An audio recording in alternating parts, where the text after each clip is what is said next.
J'ai le plaisir d'accueillir Laurence Sanfroy, qui est la fondatrice de Tempting Places. Oui, tout à fait. Alors, qu'est-ce que vous faites dans cette société? Alors, Tempting Places est une collection de boutiques hôtels. Donc, ce sont des hôtels de propriétaires partout dans le monde. Et nous aidons donc ces hôtels, près de 130 dans 30 pays, à développer leur commercialisation, leur marketing et leur communication. Donc, si vous voulez, Tempting Places est un réseau hôtelier volontaire, une nouvelle génération pour aider ces nouveaux hôtels qui sont aujourd'hui une vraie révolution dans le monde de l'hôtellerie. Et ça, c'est quelque chose qui vous trottait dans la tête depuis longtemps, ce projet? Comment ça s'est fait? Depuis un certain nombre d'années, en fait, j'ai toujours voyagé, d'une part de par ma famille avec une expérience d'expatriation, et puis après par mes activités professionnelles. Et j'ai vu qu'il y avait de plus en plus d'hôtels qui se développaient avec des typicités, vraiment des hôtels assez uniques, et qui cassaient les codes et les standards des hôtels de chaîne, et un ensemble de voyageurs grandissants, justement à la recherche de changements au-delà des hôtels de chaîne assez lissés. Et donc c'est un marché en fait qui grandissait partout à l'international, un peu moins en France et en Europe. Et donc j'ai vu qu'il y avait un vrai besoin en fait d'aide pour les voyageurs dans la recherche et pour les hôtels pour se faire connaître. Et c'est votre première expérience entrepreneuriale, hein? Pas tout à fait. Donc j'ai déjà à mon actif la création de deux autres structures dans des domaines très différents. Par ailleurs, j'ai travaillé aussi dans des énormes start-up au sein de grands groupes anglais qui s'installaient en France. Donc avec toujours on va dire une personnalité d'intrapreneur déjà dans toutes les activités, les sociétés dans lesquelles je travaillais. C'était toujours mettre en place, développer, créer, recruter. Et puis finalement, j'ai fait le pas, j'ai sauté le pas, et donc j'ai pu mettre en place cette société qui était ma vision. Et quel a été le moteur derrière tout ça? C'est le goût des voyages, puisque vous avez pu continuer à faire ces voyages que vous aimez tant. C'est quelle a été Parce que quand on a une passion comme ça, après en le transformant en un projet viable, c'est pas si évident. Vous avez réussi à faire une entreprise sur une activité qui vous passionne. Qu'est-ce qui, au départ, vous a le plus incité à y aller? Alors en fait, j'ai toujours eu une espèce d'intuition de marché, c'est-à-dire de voir les tendances, de sentir un peu ce qui se passe dans la société, le fait de voyager aussi. Alors c'est vrai qu'en France, en Europe, on est toujours un peu en décalage par rapport aux États-Unis ou par rapport à l'Asie, et de voir ce qui se passait en se disant voilà, il y a des choses qui vont arriver, les besoins changent, il y a des tendances macroéconomiques avec la globalisation. Donc aujourd'hui, malheureusement, quand on voyage, tout a tendance un peu à se ressembler. Et donc nous, en tant qu'individus dans la société, on cherche à consommer différemment des produits et des services qui nous ressemblent. Et donc c'est un peu là-dessus où les boutiques hôtels en fait répondent à ce besoin d'individualité, puisque chaque hôtel est différent, avec des chambres différentes, avec un accueil différent.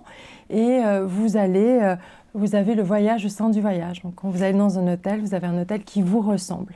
Oui, en fait, dans un univers concurrentiel, très concurrentiel, vous avez choisi une niche que vous avez en fait décelée par rapport à vos propres goûts, et vous en avez fait un business model qui marche parce qu'aujourd'hui vous êtes satisfaite, ça se développe bien? Alors oui, c'est notre 3e année d'activité après la phase de lancement, donc on est en plein développement.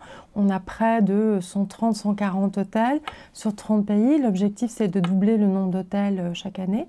Donc on est une équipe de 8 personnes et on travaille par pôle d'activité. Et donc prochainement, on va ouvrir aussi une antenne en Asie, premier trimestre 2013, pour pouvoir être plus près aussi de cette croissance qui est réellement en Asie pour ce qui concerne l'hôtellerie. J'ai la chance d'être sur un marché qui est en pleine explosion partout dans le monde. Les chiffres la croissance est à plusieurs chiffres.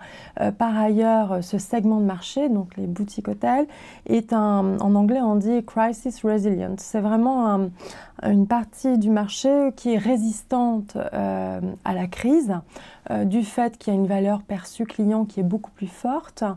Il y a une demande qui est croissante. Ça veut dire que même dans des secteurs qu'on pense complètement bouclés, puis dont on pense qu'ils vont souffrir en période de crise parce que c'est du loisir, c'est de l'accessoire, non, on peut toujours gérer son épingle du jeu et se développer. Et on a un deuxième point également qui est pour nous très important et qui nous aide à gérer notre équilibre de croissance dans la société, c'est que nous travaillons à l'international. Donc nous sommes basés en France, mais l'ensemble en fait de nos clients sont partout dans le monde, que ce soit les hôtels dans 30 pays, mais aussi les clients.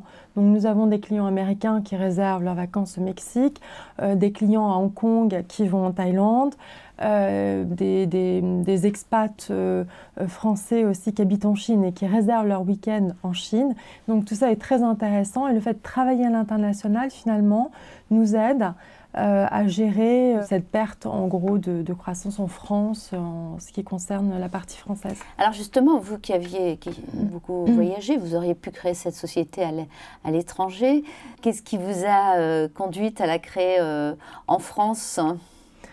Alors, c'est une très très bonne question. Mais je pense que la France a de nombreux atouts. Par ailleurs, également la marque France est un peu une marque de fabrique qu'il est très intéressant d'exporter comme niveau de service. Et puis il y a aussi l'hôtellerie. L'hôtellerie est liée à la France et à ce charme. Après, c'est vrai que c'est plus compliqué d'avoir une activité internationale en France parce que c'est difficile de recruter des profils, que ce soit partie employée ou même en stage, qui ont une culture internationale et qui maîtrisent plusieurs langues. Il y a pas mal de jeunes qui viennent chez nous puisqu'on a cette activité internationale en France et on parle anglais, hein, toute notre langue de travail est en anglais, donc c'est très intéressant.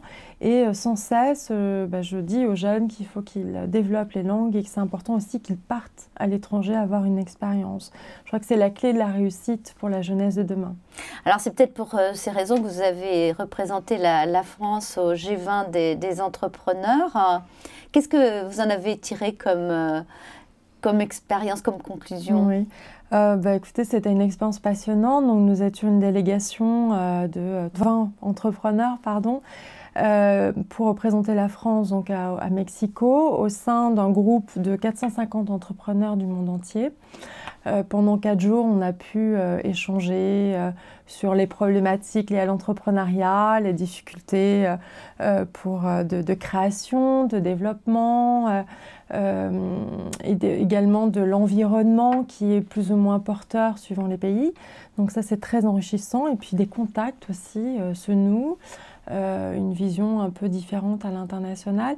Et ce qui est aussi intéressant, c'est le travail qui continue après notre retour du G20, puisqu'on a continué en groupe de travail à alimenter nos réflexions.